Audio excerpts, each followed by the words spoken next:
So let's talk about words. They seem pretty simple, right? But what if I told you they're not just random collections of letters, that they're actually built, like little tiny buildings, and that you can learn to see the blueprint? Well, that's exactly what we're going to do today. Okay, so let me ask you this.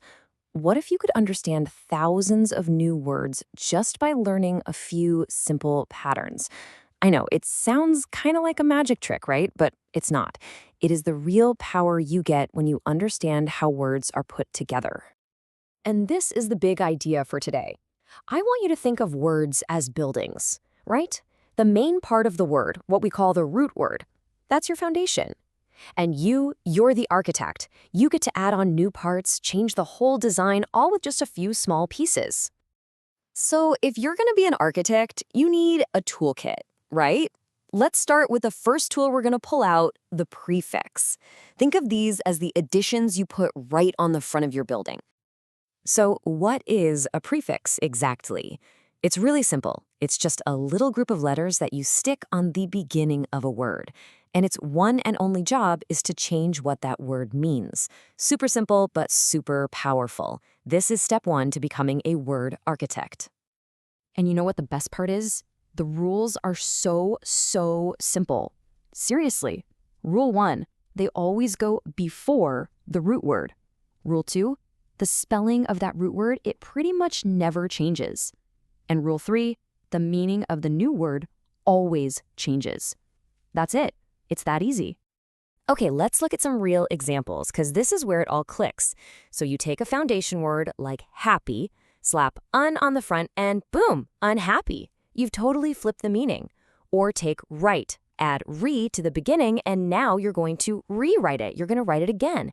It's this awesome, predictable system, and I promise once you start noticing it, you'll see it absolutely everywhere. All right, let's try a quick one. You now know that re means again. So what does it mean to revisit a place?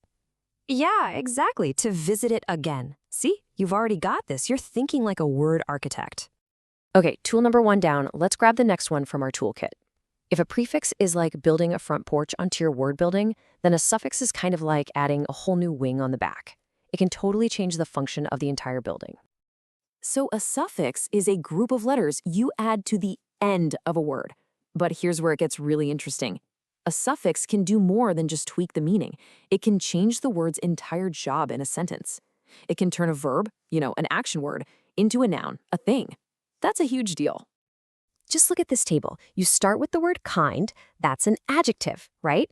You add nest to the end and you get kindness. Now it's a noun. It's the idea of being kind.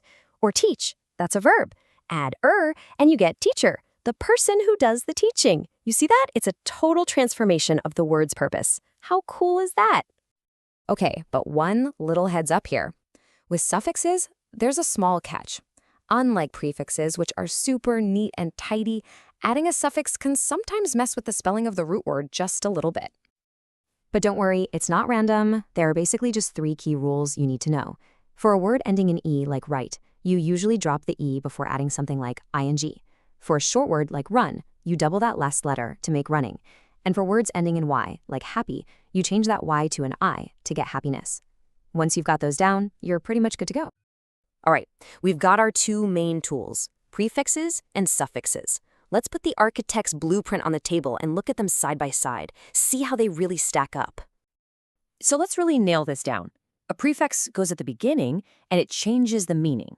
Think of it like putting a new sign on the front of your building.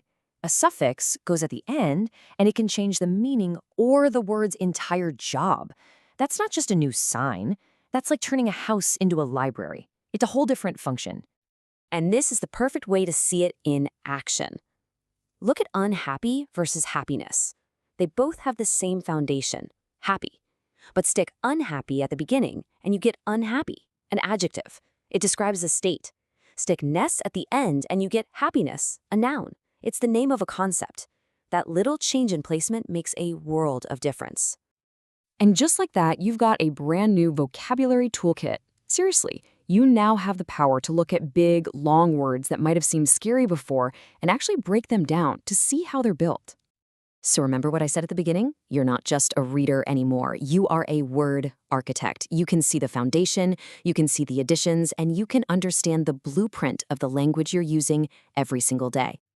So I'm going to leave you with a challenge. The next time you come across a big, unfamiliar word, don't just skip it. Stop. Look at it. Can you find the foundation? Do you see a prefix at the front or a suffix at the end? Try to figure out its blueprint. So my question to you is, what new words will you build today?